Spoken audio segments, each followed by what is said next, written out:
Room, the only way to start your day. I wasn't actually ready. I actually wasn't ready for that at all. But I guess that now is the answer to greetings. Oh, yes. As they come. Yeah. So, Karibu, either way, we're going to be getting into these conversations today, so necessary for us to do so. There's a country. There's a country where we are this week, and I will not hesitate to say that it brings some really, really awesome people and some really great things. Aseto will tell you that country, and then you can testify. You see, this country every morning has a tagline in this show. Nigerian by birth, Kenyan by choice. We're in Nigeria today. You know who comes from there? I have a variety of friends who come from there. Yeah. There's one. I know, of course. Yes. So today we've just had a discussion about jollof rice. And the jollof rice, Nigerian says their version of jollof rice is the best. The OG. You know, the OG rice. But the jollof rice actually comes from the Wolof people of Senegal and the Gambia, only that theirs is flat. Nigerian is spicy. When you go to Ghana, it's a bit sweeter and a bit mild. So if you want... student, Dennis. I know. I'm trading on grounds that I know if I don't trade well, itakuwa ni shida. But let's go to the proverb. The child who washes his hands eats with the elders. Oh, yes. From a simplistic point of view, I would like to say that he who behaves or he who is seated on the table where a little bit more experienced people are seated on qualifies having the attributes of those people and even getting the privileges those people get at that point. You get to a place of privilege if you go through the process. Oh, yes. All right. I think it's definitely one that we can all learn from this morning. Sure. Can an opposition in bed with power still speak for the people? And that's part of the conversation that we have this morning. You made quite the shift, and of course there's certain things that you're seeing. You've also have done quite the expose from when you were, I don't even want to say, in the same lines as government until now differently, as late as of last week, still saying that, you know, there's certain things that are going on which you cannot allow to happen, and that needs for a look into an alternative kind of government. And so now when we look into that conversation today, where are things headed, Cleo? Of course, I'm proud to be a Kenyan as a citizen, and that's why we are fighting for this country. But politically speaking, and in terms of governance, we are not at a good place. Our country is at its lowest since independence. We have seen the level whereby government is the one which is on the forefront, perforating its own constitution. We've seen government officials recklessly engaging in a verbal engagement with its citizen, not respecting the rights of its citizen. We've seen a country whereby looting has become normalcy. You see a country whereby impunity prevails. And therefore, we are saying this country needs to be salvaged. This has happened because we have allowed ourselves not to respect the very constitution that we promulgated in 2010. The constitution was very clear that we shall have government and we shall have opposition. The drafters of the opposition were futuristic. They had seen a situation whereby we cannot have government without a body which checks it. We need to have checks and balances. And after the 2022 general elections, it was very clear that the Kenya Kwanza faction was to form government and the Azimio faction was to form opposition. But the sad state of affairs is that the leader of opposition has always wanted to be in government but without responsibility. Look at his history. Raila Odinga has never wanted to be in government with responsibility. You remember when he got into a handshake arrangement with Uhuru Kenyatta? He had no responsibility, but he was in government. When William Ruto became president, he found his way to government, but without responsibility. And therefore, we are saying that we need to respect the Constitution. We need to abide by the provisions of the Constitution, which states that we shall have government and opposition. So, in a situation whereby opposition gets to bed with government, that is a sign of betrayal to its citizens, because now we don't have anybody who checks or who corrects or who gives a different point of view to the government. But clear one would say that you're speaking from both sides of the mouth. From the fact that when Kenya Kwanza formed the government, and you were part of that, we saw the Kenya Kwanza government going on a buying spree with post-election agreements with those who would have been part of the opposition. We saw President William Ruto taking members of the opposition and taking the numbers into parliament, and at that time you were silent. So how then today you have a basis to sit and say that the president broke the law, yet you're part of that? When I was Secretary General of UDA party, I insisted on constitutionalism. You remember when we were forming coalitions, post-election. Coalitions can be formed before elections or post-election. And what we did, and actually it was basically getting UDM into our side, we followed the provisions of the law. Remember, we said that it is only after 90 days that one can come out of a coalition that he had before elections. And that is exactly what we did. We waited for 90 days to lapse, and then we got into an agreement with UDM. What I'm saying is, if there is an arrangement whereby the opposition party now decides to get into government, let them follow the Political Parties Act provisions, which provides now that ODM now should not be acting as the official opposition in parliament. Let them go into an agreement with UDA, not some unofficial engagement like the one they had, the MOU. The MOU is not a binding document. It's not a binding document as provided for in the Political Parties Act. Does it matter? Does it matter if there's an agreement? Because person after person after person has told us how the whole of Parliament, regardless of the side on which you fall, has been captured by the executive. So does it matter if there's an opposition that says they're the opposition or not? If everybody of the 290 represented and the 47 on the other side are all doing the bidding of the executive, does it matter if there's an agreement or not? Those are clear signs of a dictatorship. And that is why I said, if we followed the provisions of our constitution, then we will be able to have a decent form of governance in this country. I still condemn the leaders of ODM party who have gone into parliament, who have gone into government without following the clear provisions of the Constitution and the Political Parties Act. At the time Kenya Kwanza was getting to you as the Secretary General of UDA, at the time when President William Ruto was going into this post-election agreement, was there fear that with the opposition having the numbers that they had, that it would have been difficult for the president to run his affairs? The reason why he got into these post-election agreements. But you see, that is the role of Parliament. Parliament is not an extension of executive.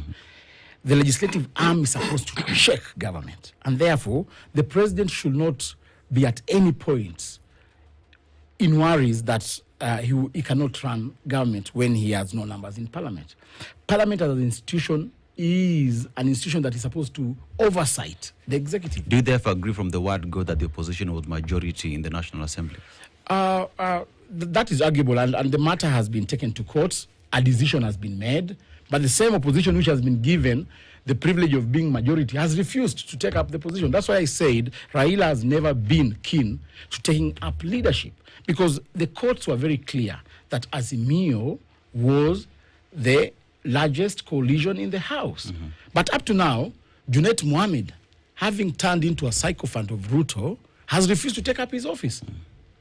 And therefore, that's why I say, if constitutionalism is not upheld in this country, we are taking this country to the ditches. Malala, I have a question. Does it even really matter? Because you're talking about constitutionalism, but as it is right now with the current state of affairs in this country, does it even really matter if we have opposition? It does, because with a character like William Ruto being president, you need people who can check him, and that is exactly what we are doing. You need people who can slow him down in his actions that are not maybe pleasant to the citizenry of this country, and therefore opposition can always be there, and I believe that the opposition should be there. You know, when Raila Odinga left for government, he left a vacuum, and nature does not abode vacuum.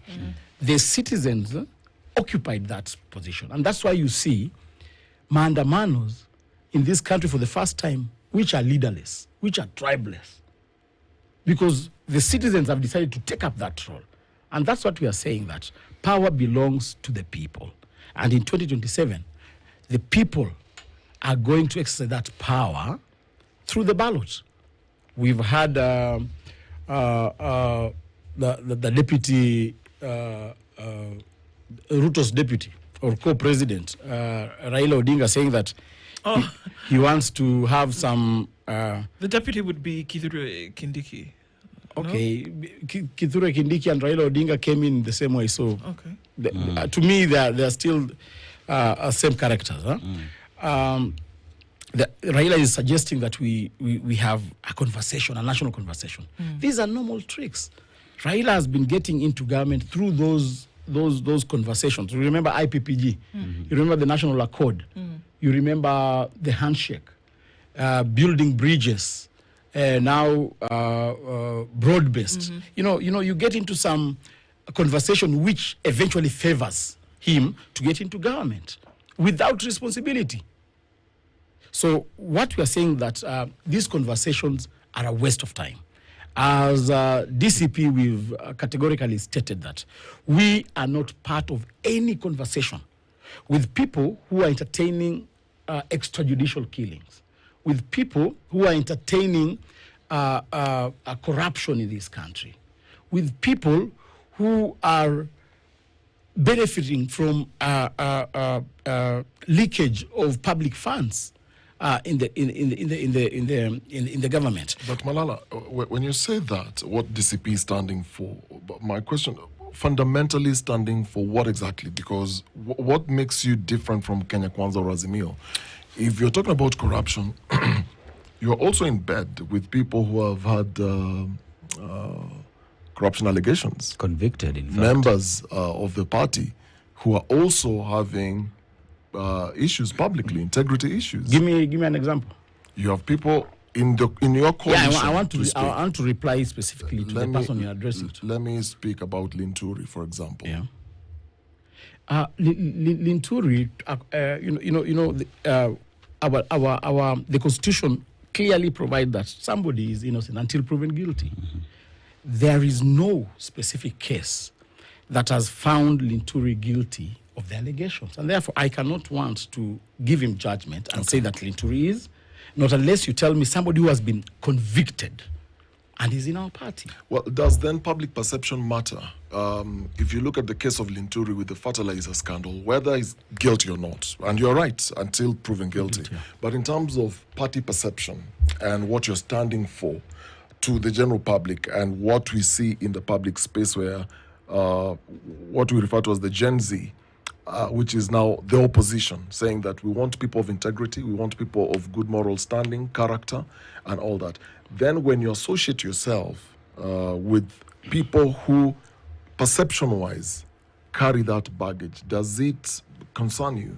To me, that even if the perception is not favorable to that person, we cannot suspend the Constitution at that point. To me, I would say that if the general public feels otherwise about an individual, then they should exercise their power through constitutional ways, like during elections. If per se, if Linturi is perceived to be corrupt, let the people who see him as corrupt exercise their powers through the ballot, so that they deny him that chance through constitutional ways.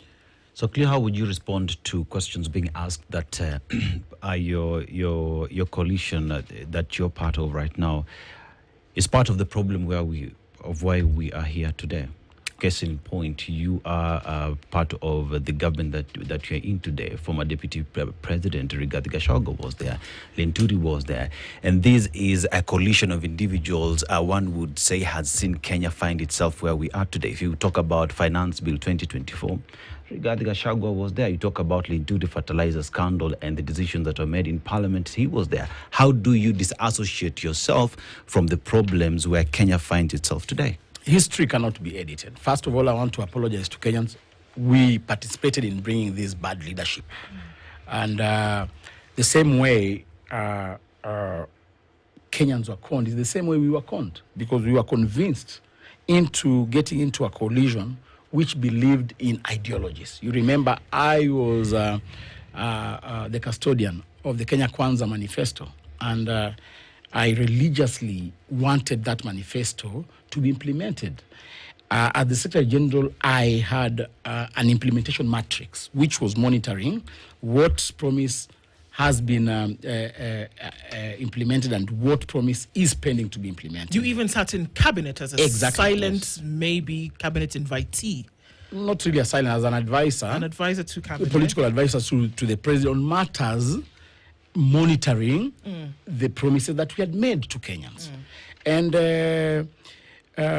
you know, like it's just like marriage. You know, you get into a marriage with a beautiful lady. You know, you think that she's okay, she's going to be a mother to your children, but later on you realize she's a man. Yeah, exactly. So when we got into this engagement with William Ruto, we thought that he's a prayerful guy, he's a truthful guy, somebody who will live up to his promises. But when we got into now the implementation session, we realized that he's not the man we used to think he is. The guy, he's a pathological liar, and this I can say without fear of contradiction. Whatever he tells you today, he does not mean it. Begs the question, Cleo. At the point when the implementation matrix of the manifesto was not followed, did you resign or were you kicked out of the party? That was when the turbulence started in the party. You remember, ahead of the 2024 finance bill, myself and my party leader, current party leader now, Rigathi Gachagua, we were categorical about the increase of taxes. In fact, even go to cabinet, Rigathi Gachagua insisted that his minority opinion should be noted. And in the minutes of that cabinet meeting, we raised our concerns, and we told the president, come on, politically, we do not think that raising these taxes is good. And that is when they started profiling us. That's when we started getting problems in the party. And we've been very clear about living up to the promises of our people. And since we differed ideologically, William Ruto decided to kick us out. So why didn't you resign? We still had hope that, come on, we can still push within. But we realized that the people we are dealing with are not people who are reasonable, are not people who are truthful, and that is when we divorced. Why didn't you speak then, speak now? I spoke then. I came to this show, I said that our ideology is to lift people from down to up. I was an advocate of the bottom-up economic transformation agenda. But the people who are now supposed to be moving, doing the mass movement, were reluctant. Did William Ruto change? Did he change from what you say you knew him to be? Because you were all together. And for you to be all together and present yourself to a public, you spent hours on end together, day after day, months after months, in the run-up to an election. After being elected, you knew who this man was. You knew a lot about him. Did he change somewhere along the line? I think I can say that William Ruto did not change. So you knew who he was before when you agreed to get into a relationship with him? No, he did not change. I think this is the character of William Ruto. So you knew who he was? So he pretended. Oh, okay. He pretended that he's a good guy. Do during election time. And when he was quoting us to support him, he pretended. And he lied managed- to the church. And he managed He to lied convince, to Kenyans. He managed to convince lied. everybody. That's why I'm of saying something this else. guy is a pathological liar. If he managed to convince 7 million Kenyans, that guy is a pathological liar. Do you agree that even with his pathological lies, you're part of that cabal that pathologically lied to Kenyans? We were conned, we were lied to. It's like you being part of a church and the bishop preaches. You'll follow the leadership that is there by then. Blindly, So Cleo. not blindly. We had a document, a binding document called the Kenya Kwanza Manifesto, and that is what gave us hope. And that is what we said. Come on, if this document can be implemented to the latter, then Kenya will be a different state. Kenya's at the place whereby it's being called a precipice, whereby there is a place where you're going to have to jump over the edge, you sink or swim, right? So hear me out here, and this is what Kenyans are asking. You must then be very honest at this point, that somehow, from what you're saying, somebody managed to hoodwink 50 gentlemen and women around him to start a government, and that it didn't turn out right. And this hoodwinking or this lying continued for a year or so. And then somewhere along the line, you realize, hang on a minute, this is not who we expected to be. But you're now asking Kenyans to shift their focus and say, we, the same people who are not able to see this person for whom he was, give us an opportunity to come in and lead the country. Does that sound right? We've seen this country experiencing somehow similar problems, and every country has got a challenge. When you go to Uganda, it has got its own challenges. When you go to our neighbors here, Tanzania, it has got its own challenges. Every country in this world has got its unique challenges. But when it gets to a point whereby the leadership of that country does not respect life, then we get onto the red line. Because a president who wakes up in the morning and gives orders to shoot its citizen in disregard of the Constitution, I think we've had even more dictators in this world. But we've never seen a president who is behaving in an obvious way when its citizens are dying. During the Sabasaba demonstrations, we lost almost 38 lives. Up to now, William Ruto has not even empathized with those families. Empathy does not need a budgetary allocation. Empathy just needs a heart and some attribute of leadership. Up to now, government has said nothing about those families which lost their loved ones. And therefore, we are dealing with a person who has no human heart. That is where now we draw the lines. We have had cases of corruption. We have had cases of poor management of state corporations. But when it gets to a point of us entertaining and celebrating when your neighbor is dying, when your child is dying, then it raises a red flag. All right, let's take a break at this point. We are having a conversation this morning right around the opposition and saying, okay, so is it necessary to have an opposition, first of all, or can an opposition in bed with power still speak with the people? Cleophas Malala is the deputy party leader of the Democracy for Citizens Party. That's the DCP party this morning. So we'll take a break at now 26 minutes to 8 o'clock, where I say, watu wa Thika Road, usiende mbali kutafuta dialysis. The Aga Khan University teacher. This is the Situation Room, the only way to start your day.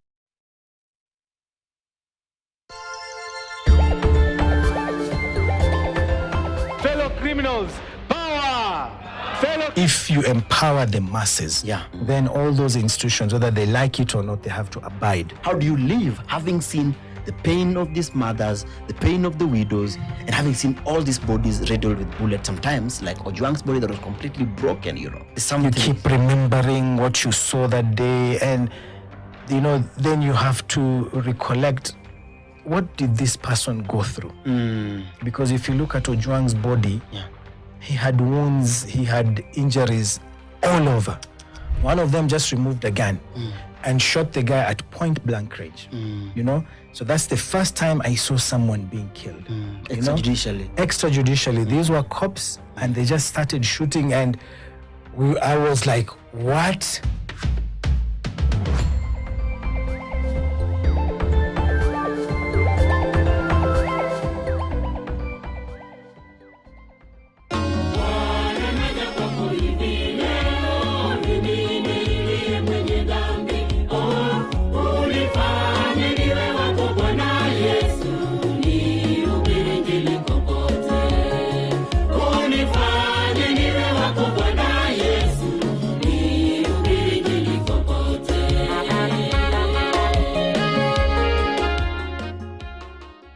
Dial star 811 star 914 hash to get this as your skiza tune. KTN, ndio home.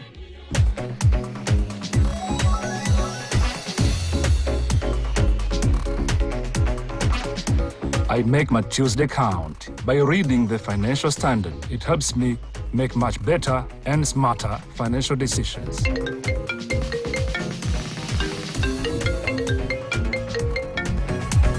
Setting the standard every day of the week. The Standard, Kenya's bold newspaper. I don't accept that. Get ready for an unforgettable experience. At KTN, we've got it all. Hold tight, because the adrenaline rush is real. Our action-packed films will have you gripping your seat. Craving suspense? Hungry for adventure? Or just looking for that perfect escape? Whatever your mood, KTN is your ultimate destination for a movie experience.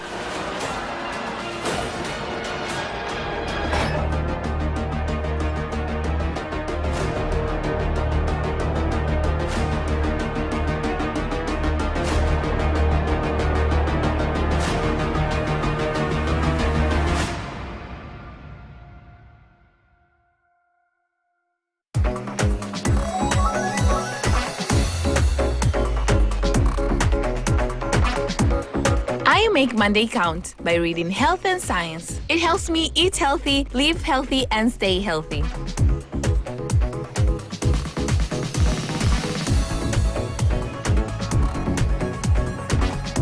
Setting the standard every day of the week. The Standard, Kenya's bold newspaper.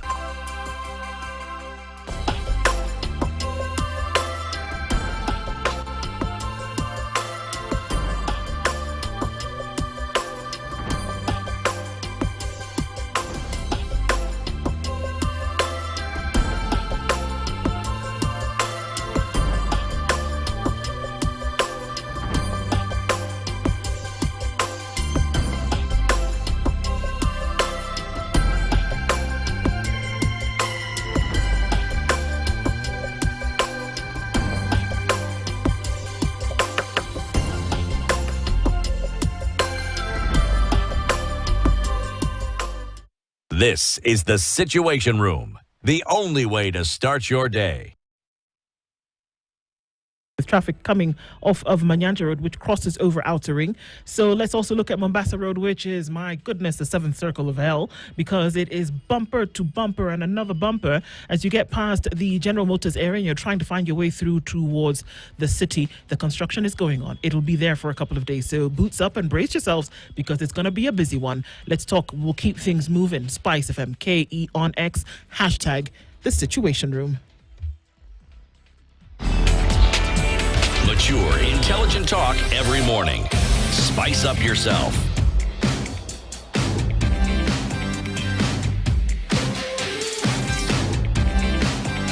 Mornings done right. 94.4. Conversation this morning with the Deputy Party Leader of the Democracy for the Citizens Party, Cleophas Malala, here with us this morning, and we're asking questions around the opposition. And as we come back from that, Malala, as we coming off the place where you talked about, there's been a lot of pain in the country over the last few months. There's been a lot of death, a little bit too much. There's a lot of things going, court orders flying back and forth, and still with the demands of the people still being front and center of all of this, where democracy is center stage. And I am of the opinion that in this current political dispensation, countries have to work out their own democracy. It cannot be scripted the way it has been, and has been handed out down to us from different other jurisdictions, that we should be able to chart out our own democracy, especially on this continent. But here we are, and we're saying that we want to have a new system of doing things with the same people who practice in the system. Is it possible? I think that is what the Gen Zs are pushing for. They're pushing for real change. Huh? And you remember last year, after the 2024 finance bill saga, the opposition then, Raila Odinga and William Ruto, got into some agreement of some sort to try and calm the situation. And I think that's where this country went wrong, because we thought that the chaos that was witnessed in this country was as a result of pressure from the opposition. The president did not, or the security agencies in this country, which are meant to give intelligence to the president, did not interpret that situation correctly, because they assumed that it was a war between opposition and government. And when Raila Odinga now gets into government, everything will be sorted out. Little do they know that the real issues that are affecting Kenyans are not even political identity. They are basically issues of unemployment, issues of government officials roving around in opulence, issues of leakage of public funds through misappropriation, issues of bad governance. And therefore, if the president can concentrate on those issues, then we can see change. But as it is right now, there is no intention to make that change in the current governance. You remember the 10-point agenda. We would like to ask the ODM party and the UDA party, what have they done on the 10-point agenda? You remember the Gen Zs were demanding that the president should lower the number of advisors in different offices in government. The president has since then increased the number of advisors in his office and in other offices. You remember the Gen Zs were pushing for government officials not to swim in opulence. You remember Murkomen putting on a watch of 13 million, and people were really against that kind of show in this country. But since then, the president has given millions of shillings to his deputy to dish around in the name of empowerment programs in this country. Yet we know that we had set institutions which were meant to empower Kenyans. Institutions like Youth Fund, where did it go to? Institutions like Women Enterprise Fund, institutions like Uwezo Fund. That money that is being misused by the president through his deputy should be channeled through these organizations. And this is what the young people were pushing for. The young people were pushing for government projects which stimulate economy. Up to today, we do not have a government program which has actually created employment for these young people. The young people who you see in the streets are jobless. They are frustrated simply because the government is not intentional in providing these jobs for them. And therefore, it calls out for a regime change. And this is what these young people are pushing for, that for Kenya to move on. I've had several leaders in government trying to claim that the opposition has no agenda. Our agenda is Ruto must go, our agenda is one term. Yes, our agenda is Ruto must go. For change to happen in this country, we must have a regime change whereby Ruto gets out of power so that we can restore normalcy in this country. And if you want your payslip to be restored in a dignified way, Ruto must leave. If you want your pay slips, these overburdened extra levies like housing levy to go out of your pay slip, then Ruto must go. If you want us to stop killings in this country, then Ruto must go. And therefore, we cannot start telling Kenyans that as we shall build a road. Yes, you've seen leaders in this country proclaiming publicly that they're going to subvert the will of the people in the next general election. Did we see the worsening of issues with the incoming President, William Ruto, in 2022? Did we see that things got relatively worse? Let's look at some of the things that you talk about. Extrajudicial killings, which, by the way, is the first item of the agenda on the broad-based government, what do they call that thing? Bread-based. No, the agreement. The MOU. The MOU, exactly, the accord, whatever it was. So extrajudicial killings and the stopping of that was the first thing. But we did see extrajudicial killings happening in the Uhuru administration. Under that, we saw things like that happening, things that people are complaining about today. So my question is, did we see a significant worsening of things with the incoming Ruto administration that perhaps were not happening before, or at least were not happening to the extent that they're happening today? Did we see that? Of course, extrajudicial killings have scaled a little bit higher in Ruto's regime. And the most annoying thing is when you normalize the situation. When public officers come out, are giving out shoot to kill orders. You remember what the CS Murkomen was trying to say. And that kind of impunity and that kind of heartedness in our country is what people are annoyed with. I've just been reading a story about one chief in Nanyuki who lost her firstborn daughter during the Sabasaba chaos.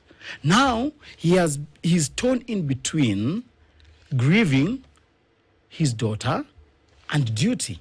Government has told that chief not to speak about the death of the daughter. The chief is torn in between. He's having an internal conflict. And what we are saying is that, you see, normalizing killing is worrying. And I think this is what this government has done. It has normalized killing. You know, you die tomorrow, somebody says that you've been hit, you hit yourself on a wall, in the walls of the cells, and the matter rests. You see, in July of 2023, the spokesperson Jeremy Lawrence of the UN called on the authorities to ensure that Kenyans are allowed to exercise their rights in accordance with the Article 37 of the Constitution, as well as end extrajudicial killings. At this point, you were squarely in government. And at that point, in July as well, at 22nd of July 2023, these were your words. The coalition is disappointed with the statement of the UN as it fails to condemn the opposition for resorting to violence after losing the ballot box in a free and fair election. The opposition has latched onto the global dissatisfaction with the high cost of living. You further went on to say the National Police Service and other security organs have exercised great restraint in the face of obvious provocation by well-organized and well-funded saboteurs trying to bait them into excessive responses. Back then in 2023, you were okay with police brutality in the country. How then today do you say extrajudicial killing? I think you've intentionally misunderstood that statement, because the statement is very clear that after the 2022 general elections, opposition should not use other ways to get into government. They should respect the will of the people. The will of the people was that the Kenya Kwanza administration was the one that was duly elected.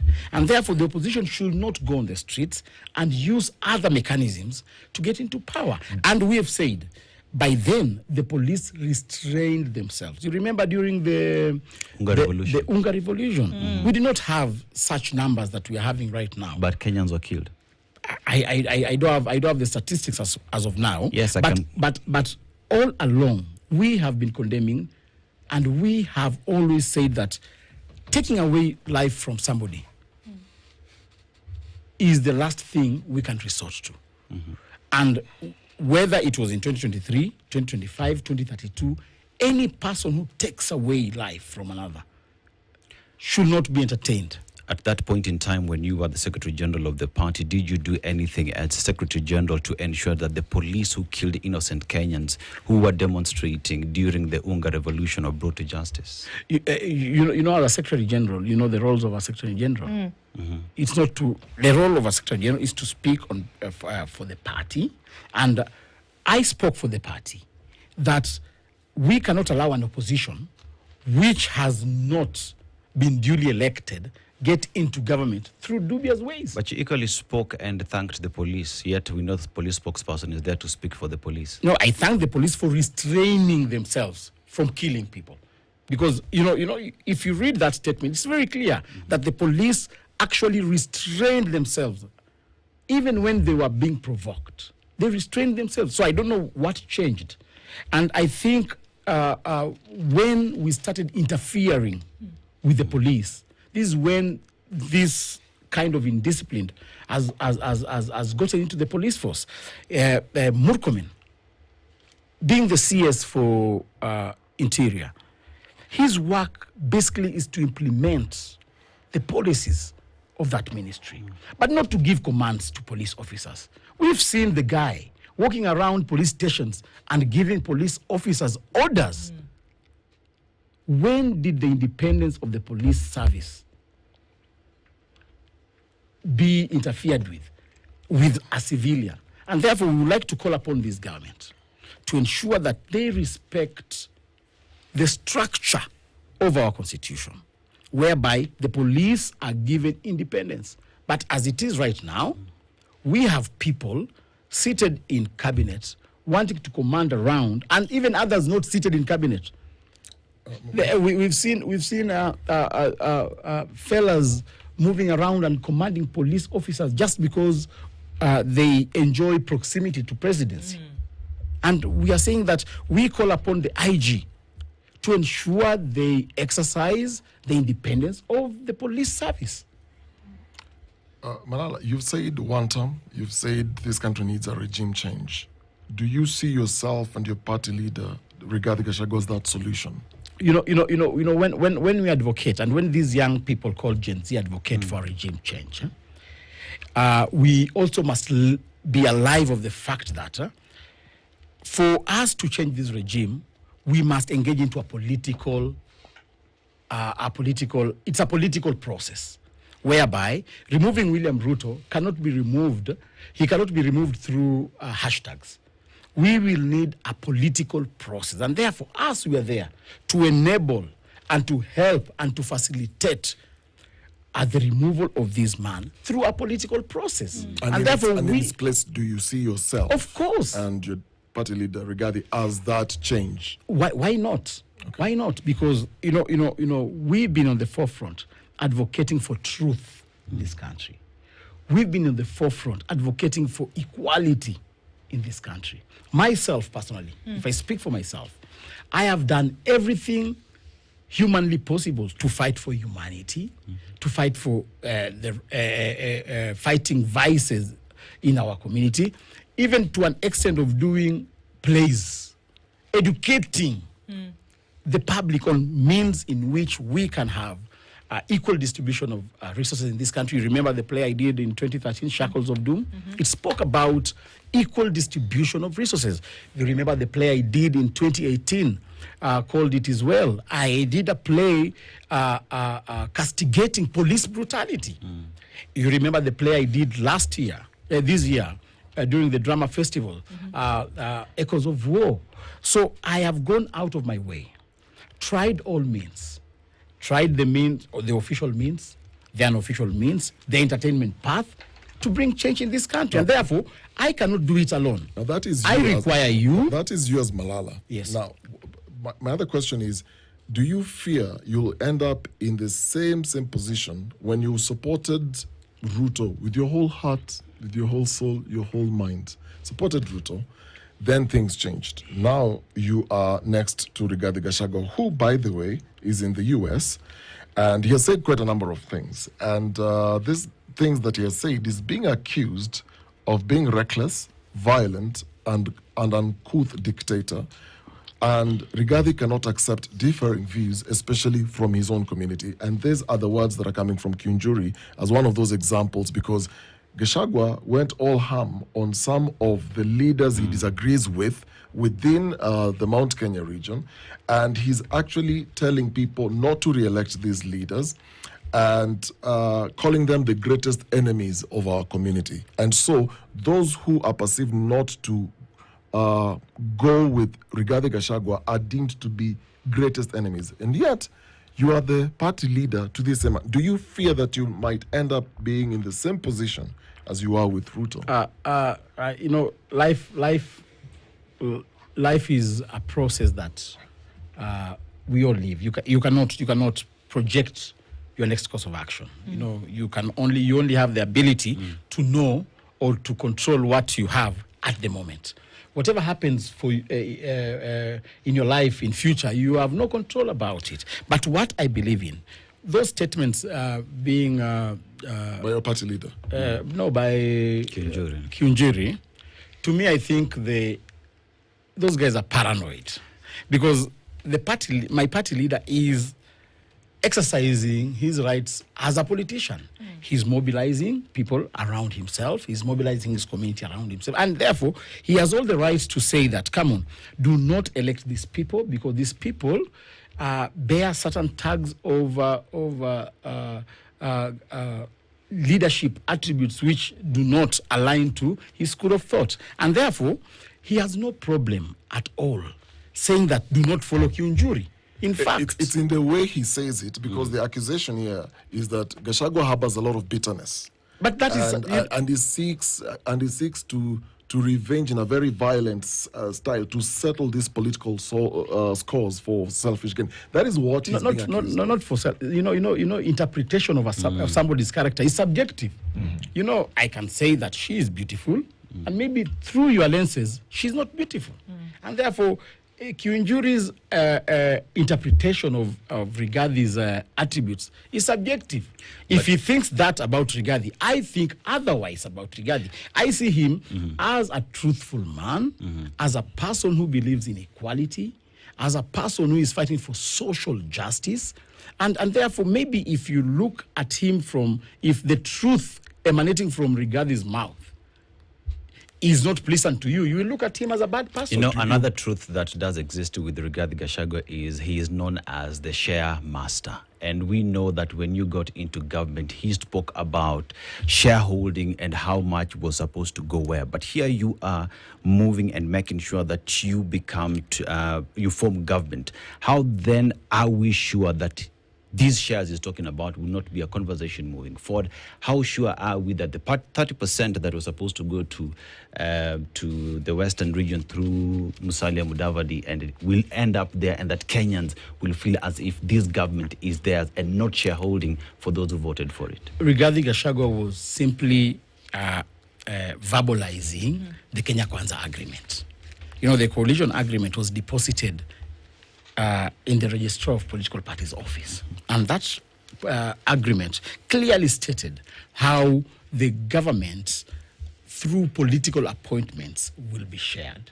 Political appointments.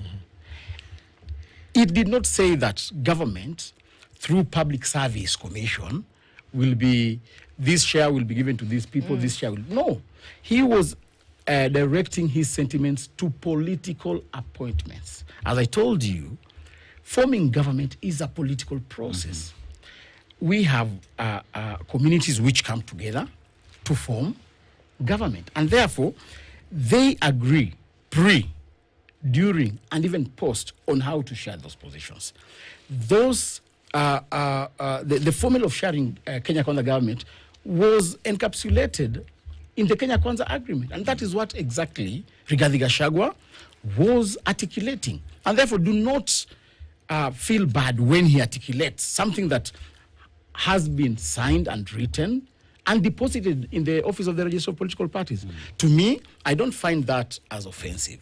Shareholding is just a form, or he was expressing the contents of the Kenya Kwanza agreement. And therefore, to me, even me, as we get into government, I'll be asking, my people, because I'll be representing my constituency, my people, what will my people get in this government? And that is what forms a coalition, and that is what motivates people to even come and vote for their preferred candidates. Apart from their ideologies, that candidate will be selling. And therefore, I got nothing wrong against the shareholding narrative that Rigathi used to propagate. In that time. It's a long road ahead, but thank you for being here this morning, Deputy Party Leader. Like I said, a lot to unfold in the coming days, just days, and wants to see how this goes forward. But just before that, we also must call out the hypocrisy nature of our president. Recently, you saw him saying that he's ready to be castigated. He's going on to build a church of 1.2 billion Kenya shillings at State House. You know very well that Kenya is a secular state. Kenya is not a religious state. But the president goes ahead and says he will continue building that church. But the hypocritical part of it is when, a week later, he goes on and votes to legitimize LGBTQ. So here you are saying that you are holier than thou, you want to build a church, and then the next week you are sent to something that is going to decompose the moral fabric of our young people. He's now legalizing same-sex marriage. Is this a church-going president? Those are questions, isn't it? And those are things that are... And we need to call him out. Let him stop this hypocritical nature. When he tells you left, he means right. When he tells you up, he means down. And therefore, as the president of this republic, he must correct those mannerisms. Cleophas Malala, thank you for joining us here this morning. It is now 2 minutes after 8. Until the next time we talk again, good morning at that time. This is the Situation Room, the only way to start your day.